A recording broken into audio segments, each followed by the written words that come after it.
Good morning and welcome to the XM.com weekly market update. With me again is Peter Maguire, the CEO of XM. Good morning, Peter. Good morning, Andrew.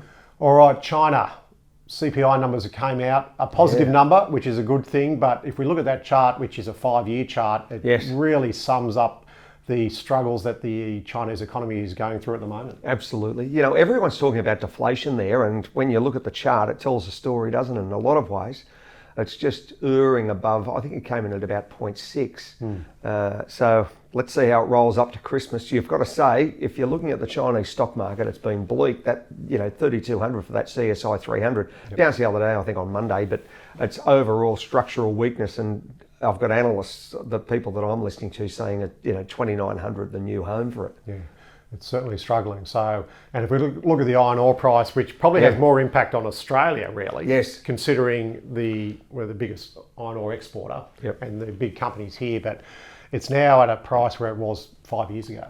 Yeah, that chart really is, and you can nearly roll that across to the other base metals, but iron ore has been hit savagely. Aluminium's been hit, zinc, tin, and nickel and copper, of course, but iron ore, maybe we go back to that, 75 handle, Andrew. It's structural weakness, and you need a strong Chinese economy to keep on bidding that price up. And I don't know, it's not a time to be bullish for iron ore. No. And the Chinese economy, obviously, in years gone by, have done huge infrastructure projects and real estate projects, and you're using the steel. Yeah, and you can't do that forever. No. And obviously we know what the real estate situation is in China at the moment, which is not great. No, it's bleak. Looking at commodities again, oil. Race to the bottom. It is. And talking of China again, the second biggest economy, and the demand is just not there. Yeah, that's it. And we've even got that G8. They've pushed back as far as another 2 months from those production increases. But you need strong demand from China. You need strong demand from pretty much, that whole Asia basket. India's strong. It'll be what'll be fascinating, and you've got, as we're talking now, we've got that debate going on between President Trump and Vice President Kamala Harris. The issue, Andrew, is if President Trump is re-elected, what does he do to drill baby drill as far as US crude production? He's saying it's just the taps are on. So that would be a good sign for the world in the sense of cheaper energy. And I don't know, But I think that the taps are already there, though. Yes, the US is producing a lot of oil anyway. Big numbers. It's not as if they... they're not sitting on their hands. No, not at all. So if they drill even more, then that's going to put more pressure to the downside. So. Yeah.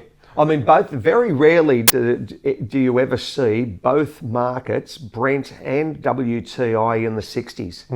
They're both under $70, and that's just... That is weak. Certainly is. And that's only a 1-year chart. Yes. It's certainly... it's come off considerably when you're talking above 95 at the 12 months ago. Yeah, when that that was the Israel-Hamas situation in Gaza. Yeah, that's right. US, the non-farm payrolls came out last week, weaker than expected, and once again the equity markets reacted accordingly. Yeah, it was sold off heavily on Friday. They've bounced since then. But that was a soft number, and we were expecting, I think, 165,000 or approximate, and they came in at 142. They also revised, and we've got to be conscious of that, July was revised down to 89,000 positions. So all of that, revision back is the real nuts and bolts of it. They claim 200,000, then all of a sudden it's 120. Yeah, it's a big change. Yeah. So there are two things, and we've got, on the 18th of September, we've got the Fed decision. We've got CPI today in the States. Then you've got the Fed decision. You've got the ECB's decision tomorrow.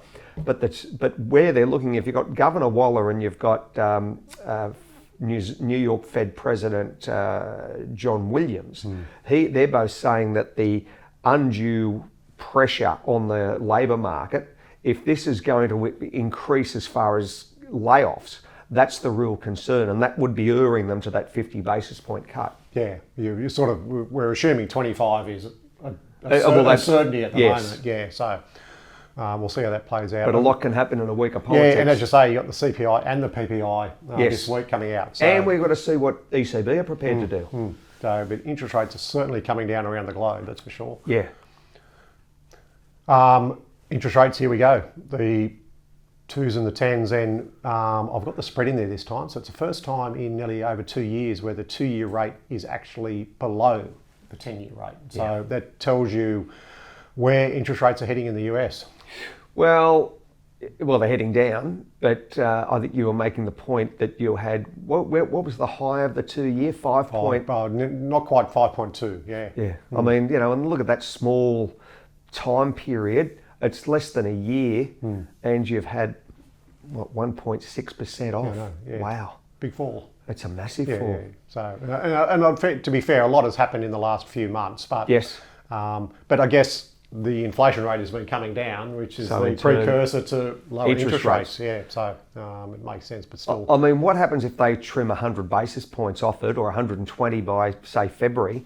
They're 50, possibly even another, depends on that labour market. You could have interest rates cratering, or 2-year at possibly 2.7. Yeah, I think if you look at it now, if you go to mid next year, you would think they're going to be down by at least 1%. Oh yeah, yeah, absolutely. But maybe a little bit more, maybe 1.25. But once again, that just flows through to the economy: cheaper cash, cheaper mortgages, cheaper loans, etc. And typically, that's good for the equity market, assuming the GDP is holding up. Yes. So. And hopefully cheaper energy prices. If they can stay in the 60s. I mean, if we were running at 100, it'd be frightening what it'd do to inflation. Yes. Oh, for sure. Yeah. So, and finally, just looking at historical performance of the S&P over the last 10 years and how each month performs. September historically has been the worst month, which is where we are now, and we are seeing a fair bit of volatility. But what's interesting there is that every other month is a positive. So. Yep. And November is normally, as it says there, that's the start of the financial year, because they're till October, I think, aren't they? And I think the back end of the year as well, you get if squaring away. Yeah, and fund managers that have underperformed need to get their performance up, so their glossy brochures can say, we can do this and we can do that. I've nearly walk on water. Yeah, ideally I've beaten the index, which a lot of them don't. No, that's true. But it's plenty going on though, plenty of data. Obviously, a couple of months now to the election. As you say, we've got the debate, which starts probably very soon today. We'll see how that goes. But plenty of activity. Yeah, you look at that chart and you just think, I've been saying to our investors, make sure you're looking at hedging your equity positions leading into that election time. Because if you're looking at there, and that tells a story there as far as September, just be mindful of that. Not to suggest you get out of the market, but just it doesn't hurt to lock in a bit of insurance. Bit of protection. Yeah, for sure. Excellent. I think that's being prudent, because you've got the choppiness. You see the interest rates, you're looking at CPI, you're looking at the dollar, you're looking at currencies and gold and what's happening. So you've got to think macro in a lot of ways to appreciate, because you don't have an election every year. And this is a big election. Yeah, for sure. But there's plenty going on. And once again, with interest rates coming down, there's still a lot of money sitting in fixed income investments at the moment. Well, why wouldn't there be at 5%? Yeah, but if that's coming down and your equity market can potentially run at 10%, then something's got to give, where there's going to be a transfer of money out of one to the other. Yeah, definitely. So, anyway, we'll keep an eye on things, and we'll touch base again next week. I look forward to it. A lot to talk about between now and then. September 11 today. It's 23 years ago. Yeah, I know, crazy. Anyway. All right, Pete, thanks again. Thank you, Andrew. And that's the xm.com weekly market update.